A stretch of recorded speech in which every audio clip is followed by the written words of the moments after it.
I could tell on our nurse's face that something just wasn't right.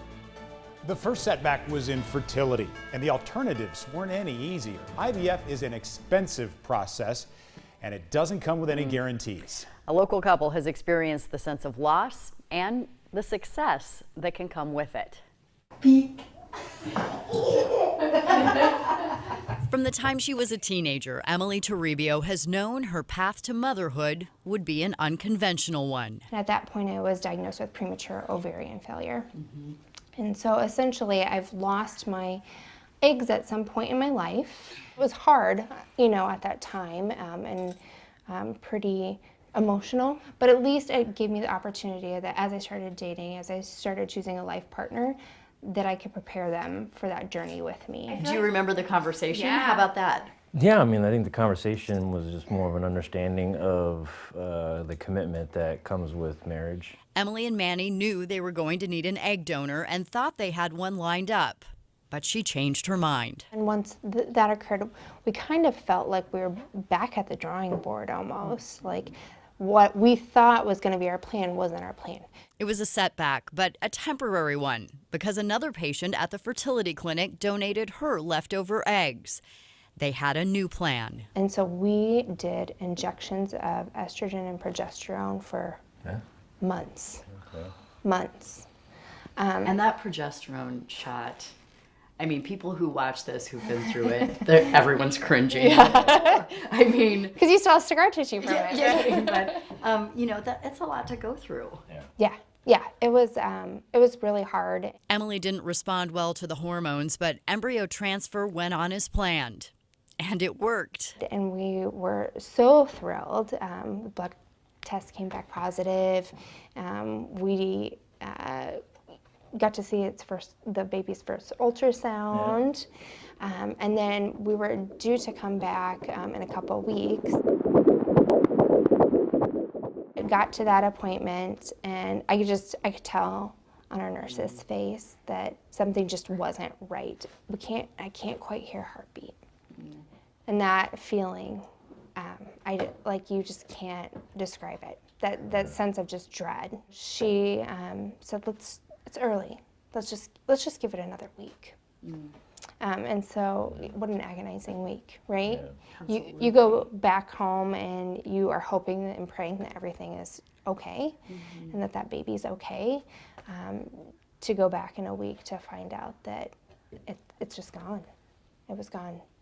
Manny and Emily grieved the loss of that child and then started working on a new plan, choosing an egg donor. You get kind of a menu provided by the doctor of kind of 10 different points, basic points, eye color, hair color, education. Then you get a full entire donor profile, 30-plus page document of family medical history. They even include some little baby pictures.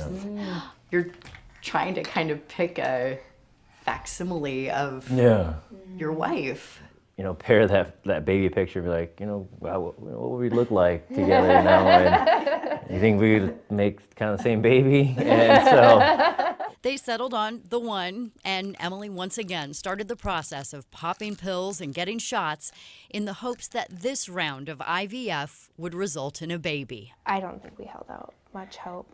The nurse that took over when it came time for the blood test and stuff was like, "You guys are pregnant," and we were like, you're like, okay. Yeah. Just anxious about the whole pregnancy. You make it past that scary 12-week mark, but so many things can still happen. Yes. They not only made it past the 12-week mark, they made it 9 months. And yet, things still didn't go as planned. My liver was starting to shut down, and some of those vital organs were starting to shut down. And so the doctor came in, and she said, "We're just going to double check that the baby is breech, but the plan is to go ahead and we're going to do an emergency C-section." This is not the plan. Nothing's been the plan. Nothing's gone according to plan. And so can I at least have a normal delivery that goes according to plan? But no. It was 2 minutes, if even that, it felt like. And the staff was like, "Are you guys ready?" And we were like, "We're ready." And held up, "It's a girl." And I was like, "What? No, it's a girl?" proud dad was taking all the pictures. And was doing as he was told and following her over to the warmer. And I remember nothing from then on. I was hemorrhaging and losing so much blood. Emily was lucky to be alive and thrilled to finally be a mom. By March of 2020, the Toribios were thinking about adding to their family, and they knew they would need another new plan to do it. And so we've landed on surrogacy, and we're so excited about that journey. The journey was delayed because of the pandemic, but one of Emily and Manny's embryos was eventually transferred in June. He hears me talking about him. Should I grab him? Yes, please do. And Vincent Emmanuel Toribio was born February 11th. It was literally one push and he was here. He was out. It was amazing.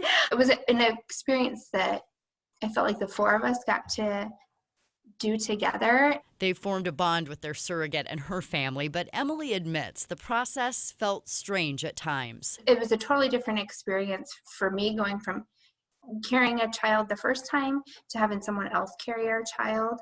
And that changed the minute Vinny was born. And we just feel so blessed that, you know, the stars aligned and we were connected to this wonderful angel of a woman. And their family felt complete.